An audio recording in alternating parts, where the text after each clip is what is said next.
This is the After Party, live with Kim McAllister. Pick a couch, grab a drink, and settle into the conversation.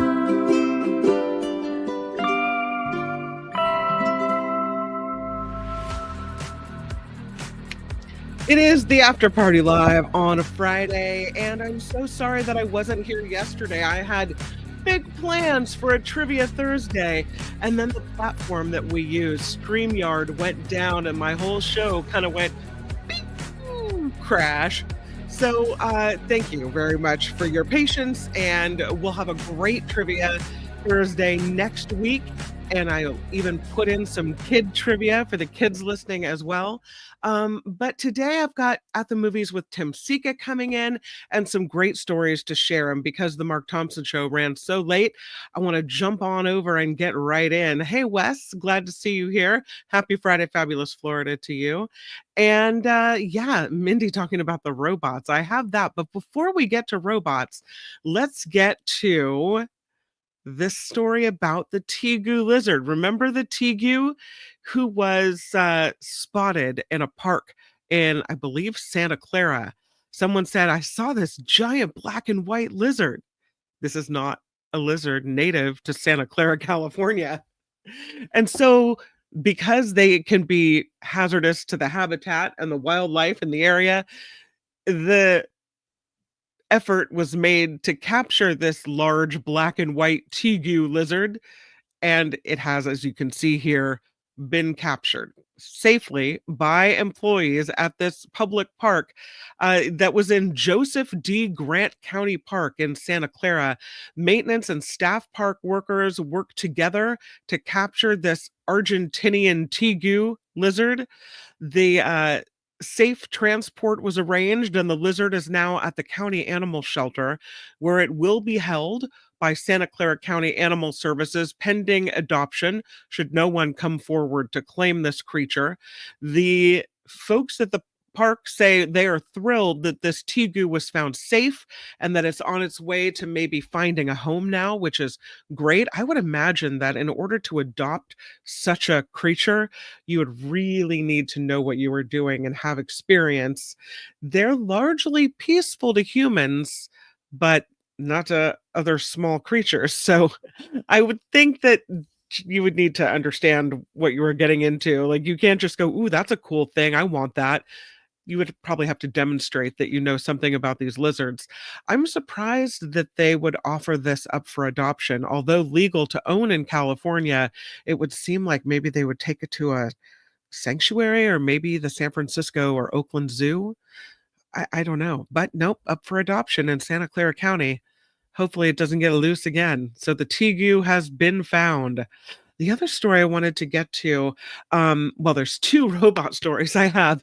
Someone sent me video really, of this robot dog, just being walked through the mall like it's no big deal. This robot dog looks like it could really do some damage. And I have a story for you about robot skin, more developments in robot skin, making the electronic humanoid robots even more human-like. So we'll talk about that in just a moment. But I know that Tim Sika is on the way in to talk about all kinds of movies, and I am excited to hear about the things. Hopefully he can find his way to the show today. Maybe I do have time to the minute I think I'm gonna do something else, here he comes, and that's good because I love it. This is At the Movies with Tim Sika. Tim Sika, hello to you. Hello, Kim. I didn't mean to Hi. interrupt your flow there. No, it's okay. I have these robot stories, but we'll do them after At the Movies because I know everyone's waiting to find out what Tim Sika's classic movie recommendation of the week is. Yeah. So we'll get to that in just a moment. But I know you've been busy watching some movies, and the first movie you have for us is called The Phoenician Scheme. Yes, I'm a little late to the game on this one, but yeah, this is the latest from one of the cinemas I would say, most singular artists who, with each new film, it seems goes farther and farther up his own nether regions. What? Okay, so what is the Phoenician Scheme? Okay, it's another one of director co-writer Wes Anderson's personal, I'll say, visions, boasting another one of his what I call geometrically designed movies. You have to see them to know what I'm sort of talking about. The production design is by Adam Stockhausen, who's this brilliant production designer, and that's his lately his movies have this going for them, and it also boasts a stellar cast, including Benicio del Toro, who's in the poster there, Michael Cera, Tom Hanks, Bryan Cranston, Scarlett Johansson, Benedict Cumberbatch, and Bill Murray plays God in this movie. Oh, that's a good choice. It is a good choice. Yeah, it's a cameo, but it is very, very funny. And of course, he plays him, as an old man with a long beard. Okay, anyway, so what's this about? It takes place in 1950, and Benicio del Toro plays an arms dealer, and who is also an unethical industrialist, as most industrialists seem to be, who stakes his mega fortune on this risky scheme to overhaul the infrastructure of Phoenicia with slave labor. Phoenicia, being an ancient Semitic speaking civilization in a region located along the eastern coast of the Mediterranean Sea. If you think modern day Lebanon with parts of Syria and Israel thrown in. Anyway, and just listening to myself say that, I want to say, like, well, who cares? I mean, who cares? It almost doesn't matter what the plot of this movie is, because all of it is so subservient to the style and the look of the picture. Remember, I said geometrical design. This movie, in other words, it's a wash in style, but is severely lacking in substance of any kind, and is so immersed in its physical, visual look and representation that it forgets how to tell a story in a way that makes you care, that allows for a rooting interest in its characters, and that continuously engages you. It's a movie that's weak on traditional drama and only intermittently, I would say, is effective as comedy. And Anderson's movies, totally epitomized by the Phoenician Scheme, are becoming more and more like this one. Now, I've always considered myself a Wes Anderson apologist. A lot of people don't like his movies. I used to defend them a lot, but with the Phoenician Scheme, I'm now getting to the point where I'm saying, okay, enough is enough. I'm getting what the naysayers are starting to talk about. In other words, I'm beginning to find that the singular style of Wes Anderson is becoming tiresome and repetitive. And about 50 minutes in, I literally just stopped paying attention. One of the annoying things about his movies is he sports this arch style of acting with his actors. I don't know how else to describe it. They all talk like this. They all talk in a monotone, and when they get excited, they talk like that. And then I don't know. I don't know, because that's what he does. And the fussiness of the film's look, the arch one-note acting style of everybody, his emphasis on style over substance, his screenplays lack dramatic and narrative propulsion. And I found this movie almost impossible to get through, and a major slog. Yes, it's quirky. Yes, it's colorful. Yet it remains the work of a singular artist. I mean, I think Wes Anderson is an artist, but I just couldn't wait until this movie was over. I couldn't. I must have looked at my phone, which you're not supposed to do when but I think I was the only one in the theater. I kept looking at my phone thinking, okay, 20 minutes has to have passed. And I look at my phone and it's like 4 minutes, and I'm thinking, oh my God, I'm going to die. Anyway, that was my experience watching the Phoenician Scheme. Yeah. I'm going to say that you want us to skip this one. I would say yes, based on what I just pontificated about. I would say skip it. Yeah. Here's a movie that maybe grabbed your attention a little more. How to Train Your Dragon? Yeah, this was a big surprise for me.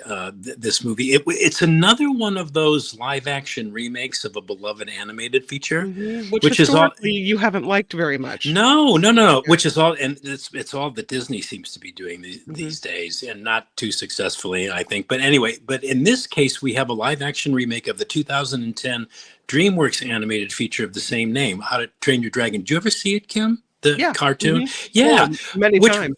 yeah, me too. Me too, right? Which was a total charmer. Yeah. And this one is not too far behind in that department, and in some ways better. Oh. It does better a number of things the original could only achieve within its animation construct. And in other words, this one's a charmer too, but because it's live action, it could be bigger, it could be louder, it could be, more bombastic. But where they stayed on course in transferring this into live action and CGI, of course, for all the dragons, is that for all of its wall-to-wall sound and special effects, which almost in the beginning I thought, it's going to threaten and dwarf the actual story. In the end, it was very successful because its focus was on character relationships, which ultimately gave way to some really deep human emotion. This is the fourth, I think, in the How to Train Your Dragon franchise IP. I think another live action one is in the planning or is scheduled to be released in the summer of 2027. So, I mean, the filmmakers have confidence in this IP that it's probably going to make lots of money. But I think this one is, of all of them, is my favorite. I mean, I love the original, but the director Dean DeBlow, who co-directed the first cartoon, the first How to Train Your Dragon, 2010, and he co-directed that one. He directed the next two animated follow-ups. He was wisely enlisted to direct this live action remake. He obviously knows this material like the back of his hand, what works and what doesn't, and mostly all of this works. It just worked. It was thrilling. It was involving. It was even at times poetic. It was touching. And it's a story about making peace with one's perceived enemy. Probably the best thing about it, given the times that we're living in, right? And it's a story of a teenage boy. His name is Hiccup Horrendous Haddock III. I love that name, Hiccup. Played by Mason James in this. He's son of the Viking Stoic the Vast, played by Gerard Butler, who voiced the original cartoons, but he's in full acting force. And and in this particular story, the Vikings and the dragons, they've been, bitter enemies for forever, for generations. And Hiccup, he's been trained to hate and kill all dragons, something he never really felt like he never felt comfortable doing or was suited to do, until he befriends this kind of cute dragon, Toothless the dragon, and he's as cute as dragons can get, I guess. But the scene in this movie of their bonding, the boy and the dragon's bonding, is really touching, and it's priceless. And as are a number of the flying sequences, which are downright poetic. So it's longer, of course, than the original by something like 25 minutes, but it's also more spectacular. The special effects are dazzling. Maybe this one might be a bit too intense and scary for the wee ones, but all of it works more than you would think as this family-friendly live action and very positive fantasy adventure.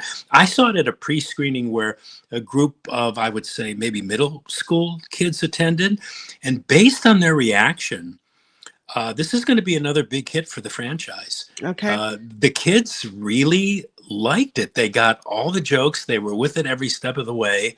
They kind of cheered when Hiccup and I can't remember the girl, I can't remember her name, when they kissed.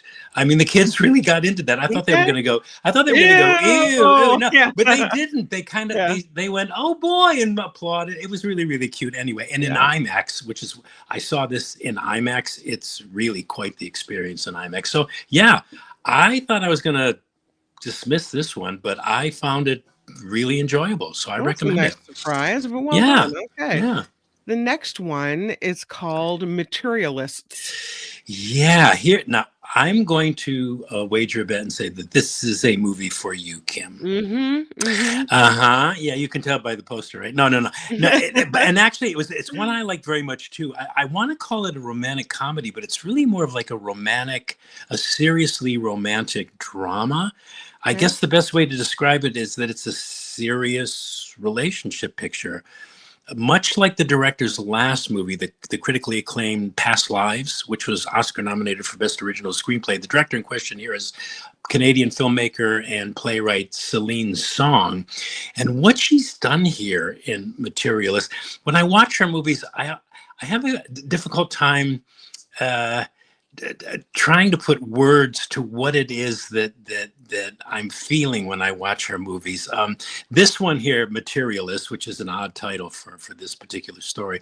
What she's done here is to kind of create, maybe provide all of us with a new spin, I want to say, on the rom-com genre, but that's not exactly true either. Or this is a sort of a new type of romantic drama / comedy. The feel of this picture, the tone of this picture, much like Past Lives, is just decidedly unique, and it's very special. And words are failing me here, so I hope I can get more precise as I ramble on here. But what Materialist is about is Dakota Johnson, who's in the middle there, the poster, in the middle of the two men there. She gives her best screen portrait yet, I think. She plays a successful matchmaker who works for this New York firm that specializes in hooking people up. It's like Match.com, only she does all of this in person, right? You know, she makes phone calls, but she interfaces with the clients, talks to them, checks with them after, asks how the date went, blah, blah, blah. And she's considered good at her job and successful because her pairings have resulted in like 9 marriages. So she's kind of, you know, she's really respected within this community. And because of this past relationship she had with let me see in the poster, the guy on her left, an aspiring actor played by Chris Evans, she herself, she's now single. She decides that she's only going to marry a rich man. After having dated him, and that rich man who enters her life is played by Pedro Pascal, which is on her right there in the poster. And this is a movie. The more I think about, the more I like it. It's more than we usually get to. How can I say that? It's more than we usually get to see deep dive into relationships and the nature of relationships from the perspective of a very thoughtful and very intelligent millennial. The writer-director Celine Song. She's 36 years old, I think, and she explores all those, I'm going to say, superficial things that people think they need or require before entering into a relationship. You know, things like money and looks and political perspectives, all that stuff, all those things people value about a person, most of which, really, when it gets right down to it, really don't have anything to do with the core of who someone actually is.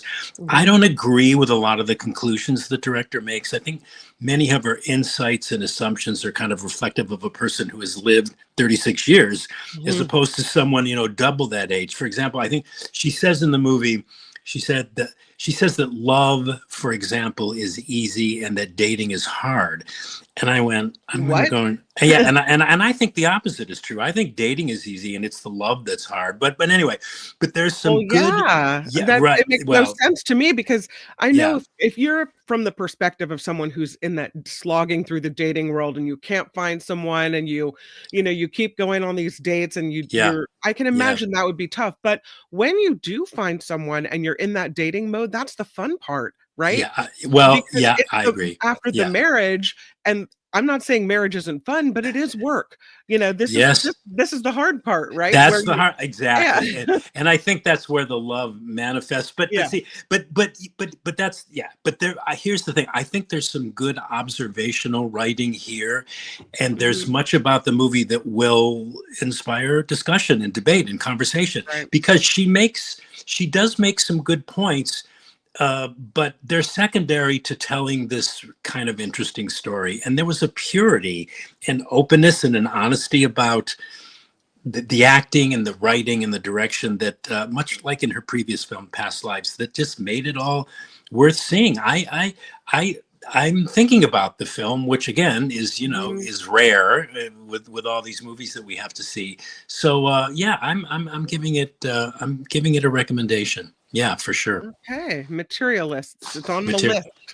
It's on the And list. now, what you have been waiting for. Dun, Really? dun, dun. It is, yeah, actually, I get a lot of messages. Oh, I got a message just last week saying thank you to Tim because this woman and her husband wait for your recommendation and they watched it over the weekend. I Oh, forget that's what sweet. you, and they really loved it and they had not seen it in a number of years and they say they really enjoy these. So this is your classic movie rec of the week, and it is Yeah, Empire of the Sun. right. And I can hear people going, "What?" I did. I was Okay. like, 1987 is a classic? I guess, Well, I'm old now. well, Yep. let's see. 87, 19, well, it's 36 years, 30. It's, Mhm. well, Yeah, almost 40 years. So yeah, I you can, know. You're well, right. okay. Yeah, When they okay. I start having know. 80s parties, I you're old. know. I know. I know. I really, Yeah. let's not, let's table that for another time.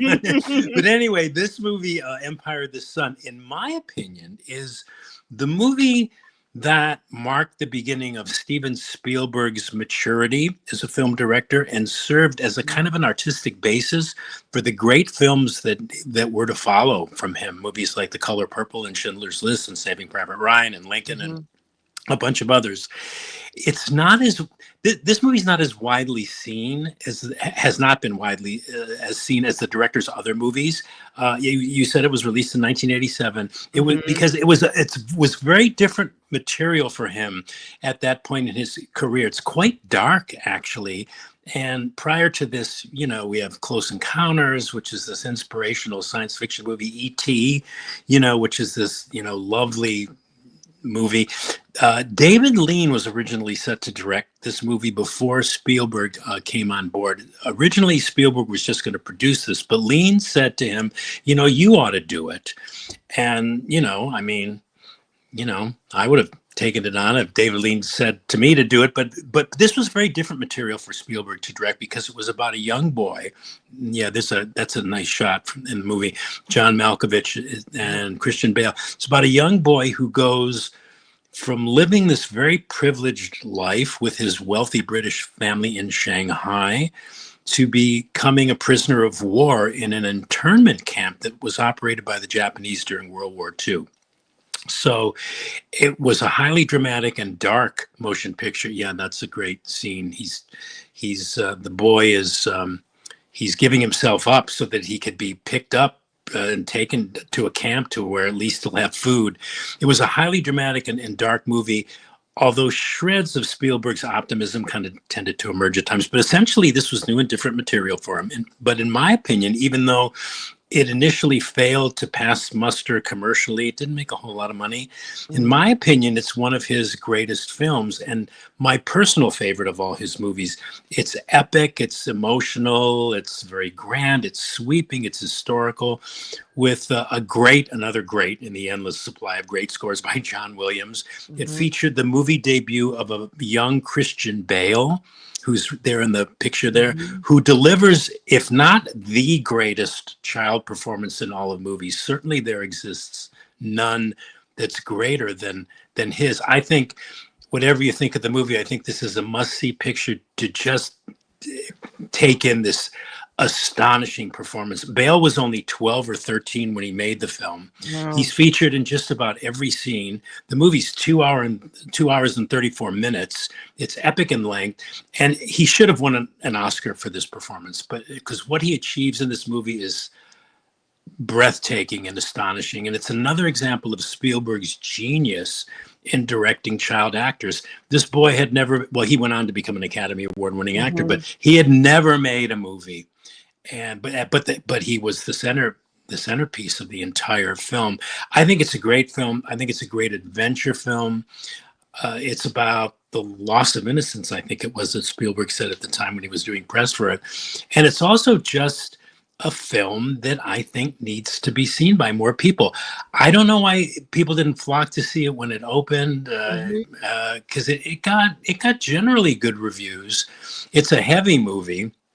but it's very entertaining. Spielberg, if nothing else, he knows probably better than anybody how to tell a really good story. Mhm. And I think this is a movie that if more people saw, they would go, "Hey, yeah, this is a great movie."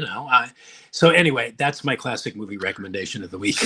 So what country are they in that this is happening? They're in his father. His father is a sort of like he's a British sort of emissary. Mhm. They live in Shanghai, in China, but during the war, the was it the Japanese? I should know my history better. The Japanese invaded China. They basically abducted all the British citizens that were there, and most of them were very wealthy, and they put them in internment camps, Mm. and a lot of them died. So yeah, that's Okay. that's the backdrop of this Okay. story. Yeah. All right, we're going to recap it. We first have the Phoenician. You say of the Phoenician, lots of style, not a lot of substance. Hard to defend Yeah. this movie. You said you couldn't wait until it was over. It was impossible to get through. You thought you were going to die because you just kept looking at your watch. It was a skip.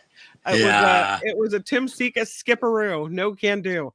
How to Train Your Dragon. You were surprised by how much you liked this movie because you said this live action genre allowed for better special effects. You said that it was successful at character relationships and story building. And of all of these How to Train Your Dragon movies, this may well be your favorite. You said it works, it's thrilling, it's involving, it's poetic, and it's touching, and you think it's going to be a big hit. Yes. The Materialists, or just Materialists with no the, you said you liked it, that we got a Yeah. lot more about relationships here than we usually get. We're like more of a deep dive. Instead of a Mhm. rom-com, you say it's a rom-dram, like a Yeah. rom-drama. You said great acting, inspires discussion about relationships, makes you think. You're still thinking about this one. You recommend The Materialists. Yes. And your classic movie rec of the week from 1987 is Empire of the Sun. You said Christian Bale may well deliver the greatest child performance to date. It's a must-see movie and a great adventure film that just needs to be seen. Empire of the Sun. There you go. There you go. We've done All it right. again.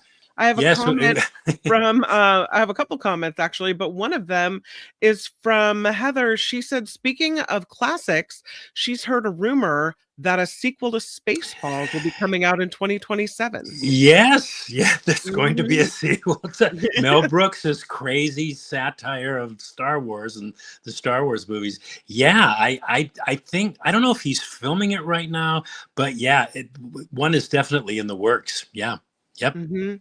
Louise says, "Yep, Bale's been great right from the start." So, yeah, yeah.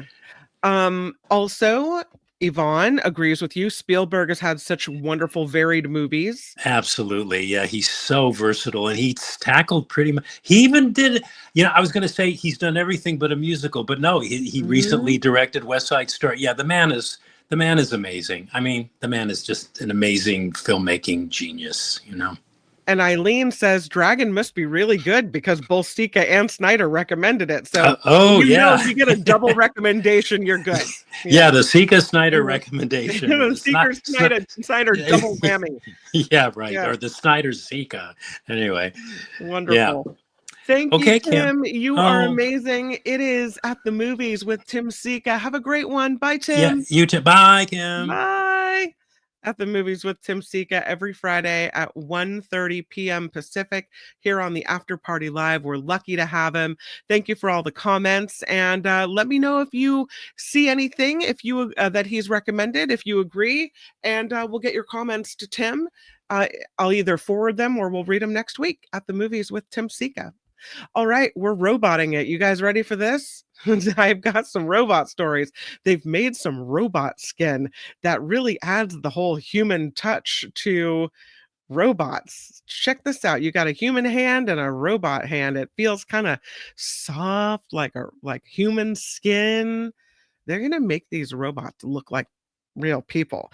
I don't know if it's ever going to get like the movies where we've seen where you can't tell robot from human, but we're well on our way as far as how robots feel because scientists have developed this electronic skin to give robots that human touch kind of feeling. The research going on at the University of Cambridge and the University College of London, they've developed the skin that can be added to a robot hand, kind of like a glove. So it's not as sensitive as human skin, but it can detect 860,000 different types of touch. Did you know we had that many types of touch? Because I I did not. 860,000 types of touch. They did this by doing physical tests and machine learning to teach the robot similar pathways to humans. Researchers said this: having different sensors for different types of touch leads to materials that are very complicated to make. They wanted to develop a solution that can detect multiple types of touch at once, but in a single material. They said they're not quite at the level where robotic skin is as good as human skin, but they think it's better than anything else that has been developed thus far. The method, flexible and easier to build than traditional sensors, and they can calibrate it using human touch for a range of tasks. They want to make it more realistic, so it's still in development, but that's what we've got. Some old robot skin, new robot skin, I should say. Yeah, I don't know. I got this emailed to me and I thought I would share it with you. It's really not much of a story. A robo dog goes for a walk at a Texas mall. This happened in San Antonio, Texas. Remember Tony from San Antonio? If you're out there, Tony, hello.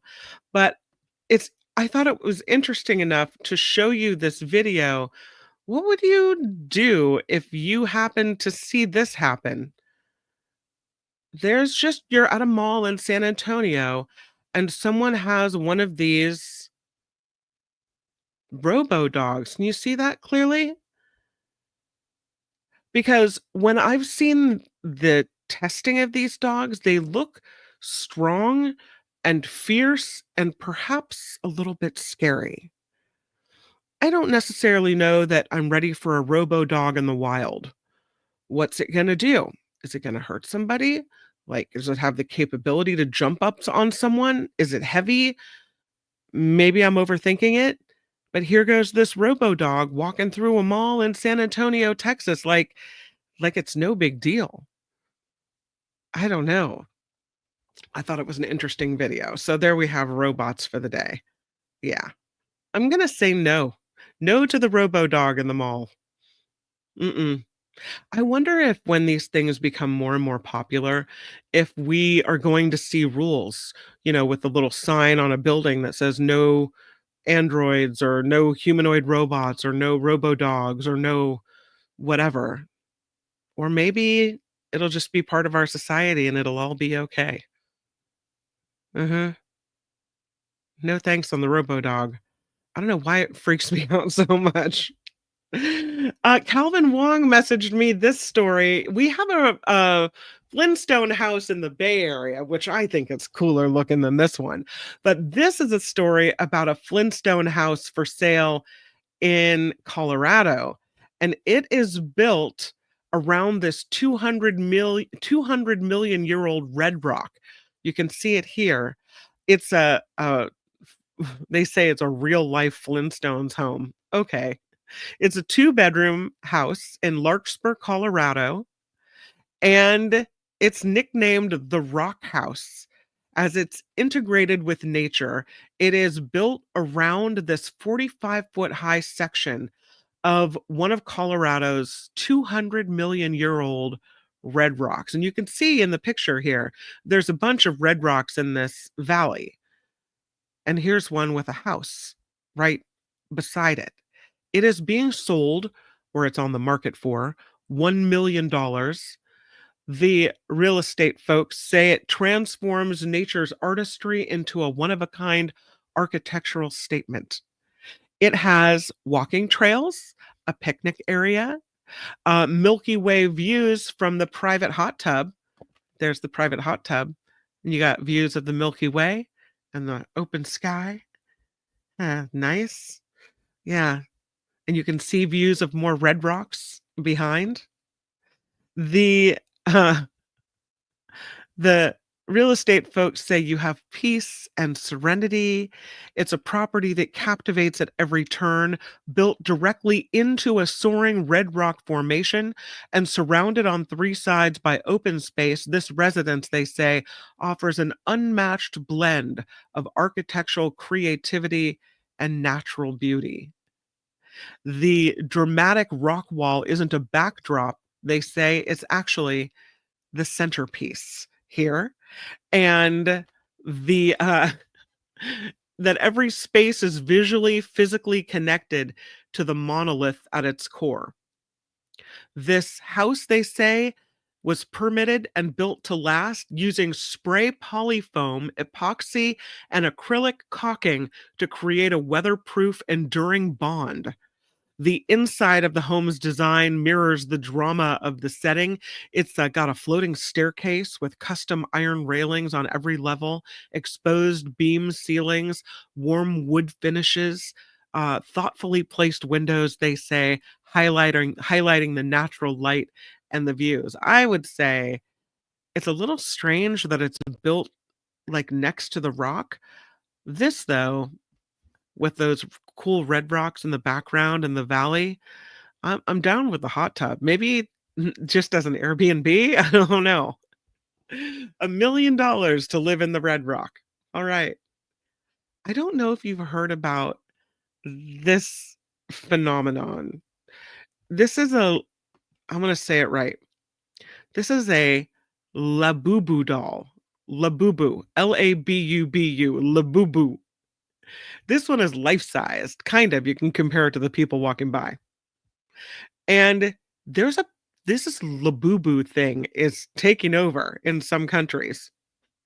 This one is 4 feet tall, mint green, and it was put on the auction block in Beijing, billed as the world's first auction dedicated to these little monster collectibles, these Labubus. It sold for $170,000. I'm telling you, this Labubu thing is a thing. It's a record for this highly sought after. They say it's a toothy monster toy. Have you ever heard of this before, Labubu? Maybe I'm late to the party. The mint green doll was traded in Beijing at what was billed the first auction dedicated to Labubu collectibles. See, mark my words, you're going to be somewhere. Well, at least one of you will be somewhere where someone mentions Labubu and you'll be like, oh, yeah, I just saw one sold at auction for $170,000. And they'll be like, wow, she's really up on her stuff. The auction sold all 48 lots for total sales of 3.73 million yuan, or about $520,000. 1,000 collectors made bids either in person or online. There is a global frenzy over Labubu, which is sold in these blind boxes by a Chinese toy maker called Pop Mart. The bidding was intense, and now they're going to start holding Labubu auctions regularly. The item that received the second highest bid, another life-size Labubu that sold for more than $130,000. It was 5 feet tall. Then there was a third set from a series called Three Wise Labubu, sold for more than 80 grand. All right, so that's the auction. Now to this story. Look at these little stuffed Labubus. There was a bank in China that was giving these little Labubu dolls away. They have been barred now from doing this. They have to stop giving out the Labubus to try to entice their customers. Ping An Bank, based in Shenzhen, recently announced this promotion that would award new customers who deposit at least $7,000 and keep it in their account for at least 3 months with a Labubu stuffed toy made by Pop Mart.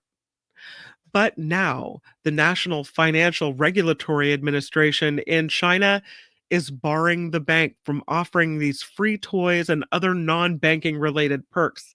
They say they are concerned this promotion and other similar promotions at banks could actually drive up banking costs. So, these dolls, the cute monsters with sharp toothed smiles, became valuable collector's items after being sported by celebrities, including Blackpink and singer Lisa and Rihanna. They, again, are sold in these blind boxes at Pop Mart locations.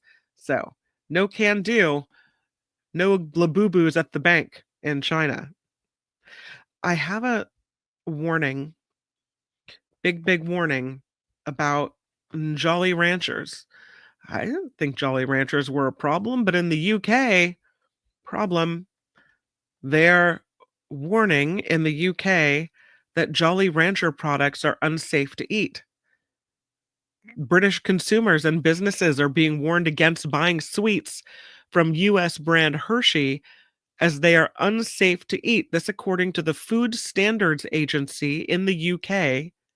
They are listing Jolly Rancher products as a safety risk. Why? They say Jolly Ranchers contain chemical compounds, mineral oil aromatic hydrocarbons, or MOAH, mineral oil saturated hydrocarbon, or MOSH. So MOAH and MOSH.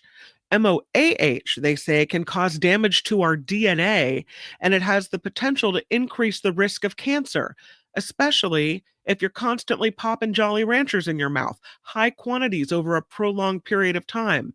MOAH is a genotoxin carcinogen. Therefore, in the UK, they say no exposure is without risk to human health. The sweets the FSA is warning about include Jolly Rancher hard candy, Misfits gummies, and berry gummies. They want food businesses selling these products in the UK to immediately stop sales, undertake product withdrawals, and recalls, because they say these products are unsafe. They do not meet the UK market legal requirements, and Hershey is taking steps to remove them. Interesting that they're still for sale here. Why? What's going on with that? I hate to say it, but perhaps maybe we don't eat the Jolly Ranchers. No can do. I don't want the MOA or the MOSH. No thanks. It's always European countries that are on top of food safety and product safety. So when they come out with it, a European Union recommendation is made. I'm always trying to pay attention to that. How about a lotto of the day? We haven't done this in a while. And we have this guy who is a 4-time lottery winner. It's in Canada, but still, pretty lucky fellow. This man has won his 4th major lottery prize. He's from Alberta, and this time he won more than $730,000. It is his uh, 3rd win since 2024, but he's won 4 times. His name is David. He's from Lethbridge in Alberta. He won $731,593.12 in the May Classic drawing. He previously collected more than 365 grand in August of 2024, and then 731,000 in the November lotto drawing. He says he's been playing regularly since 1982, and he also collected $182,000 from a lottery drawing more than a decade ago. He said his friends and family were shocked to learn of his most recent win. He went for coffee with the boys, he said, after checking his ticket. They asked to see it and said, "Not again." Yes. He said even he has trouble believing his recent luck. He said he knows the odds are astronomical, and he says he doesn't think it'll happen again, but he still likes buying tickets, and he doesn't seem to be stopping. He said his prize money will keep his life comfortable. He said he's a cancer survivor and he's retired, so he's just really grateful for all of it. 4-time winner. Gotta love it. I mean, I'll take 4 wins. I'll take 1 win. Can I have any win? No win? No win for me. Okay. I got you. There is evidence now of the first smoky eye. Well, it's evidence of the first makeup. This story comes from Archaeology Mag. They found 2,700-year-old coal, KOHL, from Iran, and they say this reveals the first known use of graphite in ancient eye makeup. That's why I call it the first smoky eye. It gives us a glimpse into the personal grooming habits of the elites in the Iron Age.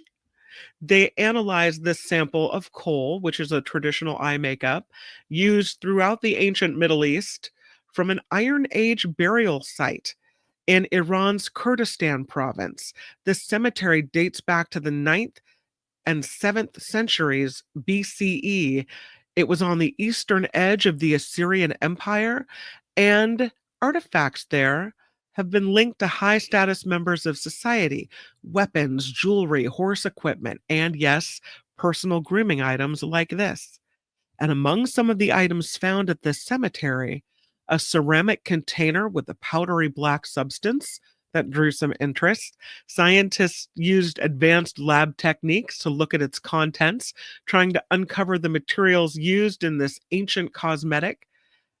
They have published their findings in the journal Archaeometry. They say it was a blend of minerals previously unknown in coal recipes, a combination of manganese oxides and natural graphite. So that's what they used to make their eyes pop back in the day. They say it is not only the first known use of graphite in coal, but suggests a local adaptation as well. That it would have been chosen for its appearance and also its availability, because the Zagros Mountains close to this area have both manganese and graphite. So these Iron Age artisans were working with local natural resources. The first smoky eye. Now we have the evidence. That's right. Can I do one more story? Are you guys needing to get on your merry way to your weekend? All right, maybe I won't do one more story because it's about a sarcophagus, and really, who wants to end with death, right? Nobody wants to end with death. So we will end the show here, but I do want to thank everyone for contributing. As a matter of fact, I saw that Jared popped in with a $10 super sticker. Jared Elwell, I like your picture, and thank you for contributing to this show. I really appreciate the super sticker. I appreciate super chats that come through as well, and everyone that contributes through the PayPal account. I appreciate that too. This show, it's a crowdfunded event and effort. And so it is necessary to have that type of participation. Thank you very much to Wes, who threw in $5 today. Also, Amy S. has a recurring payment that came through. Yvonne, with her recurring payment. Janet R., who already donated $250 last month, I believe, and now this month comes through with $50. So thank you. Murphy with her recurring contribution. You guys, thank you. Really appreciate it. And thank you to everyone for being here and your amazing comments and all the stories that you send my way as well. You can find me at kim@theafterparty.live. Again, it is kim@theafterparty.live. There it is. And I hope you have a really good weekend. If you're going out to participate in a protest, the No King March is happening in cities across the country. There's even one here in Petaluma where you might find me. Please be safe out there, and keep your eye on your surroundings and follow all the laws and make your voices heard. Have a really good weekend, and I will see you back on Monday here on the YouTube. But until we meet again, make it a really good one. Bye, everybody. The After Party Live would like to thank the following contributors and viewers like you.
Calvin, and Teacher Lori. Thanks for all the stories.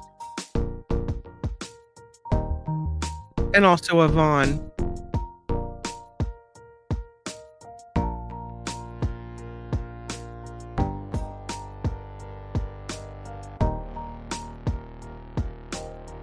Yes, please hit the like button. Yay! Thank you.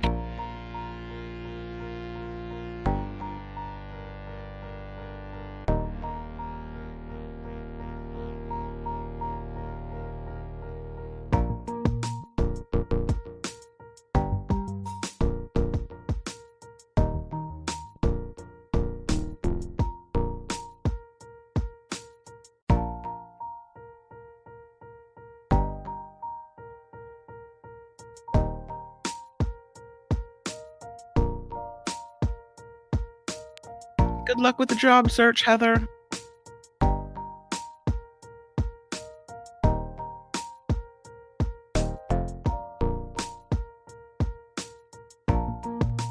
And happy Father's Day. Yes.